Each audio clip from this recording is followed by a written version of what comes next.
вопросы сайта Basketball.ru ответит генеральный директор подмосковных «Химок» Виктор Бычков.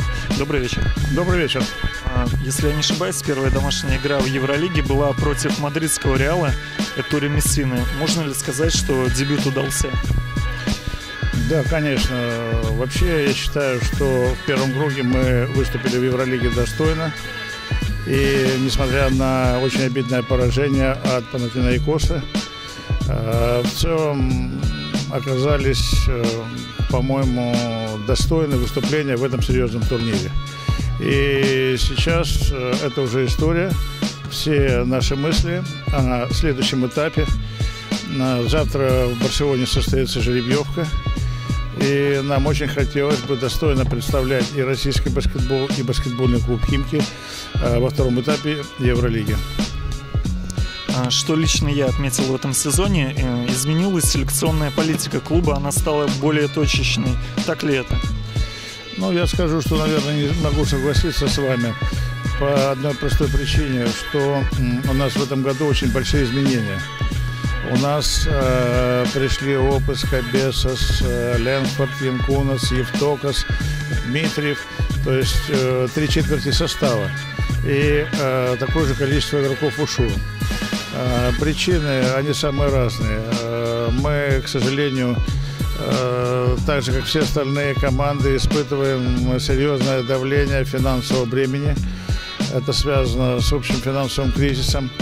Поэтому не смогли удержать в своих рядах таких игроков, как Дельфина и Горбахоса. Ну, остальные перемены имеют каждый свою историю. Но если говорить о той селекции, которая проходила летом, то надо отметить, что в целом мы ей довольны. Потому что в условиях существенного сокращения зарплатной ведомости нам удалось в достаточно короткий срок создать боеспособную команду. А как вам кажется, что изменилось в команде в сравнении с прошлогодним оригиналом?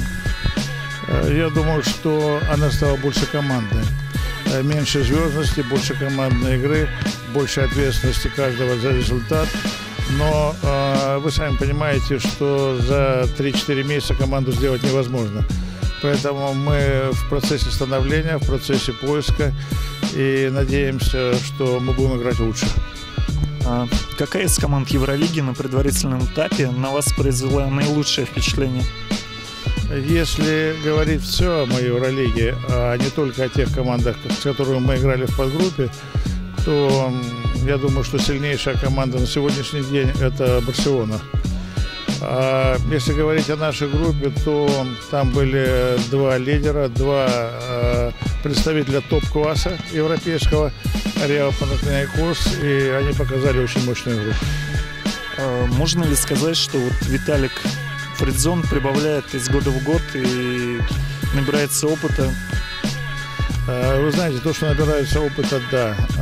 То, что прибавляет, это очень сложный вопрос. Ведь получилось так, что кроме больших изменений в команде, те люди, которые остались, это и Маккарти, и Мозгов, и Фридзон, практически не имели отдыха, потому что после очень тяжелого прошлого сезона они приступили к работе в национальной команде России. И я считаю, что достаточно хорошо, достойно представляли ее на чемпионате Европы в Польше. Но после этого произошел неминуемый спад. И этот спад, он касается всех трех названных игроков. Поэтому мы с пониманием относимся к той ситуации, которая имеет место.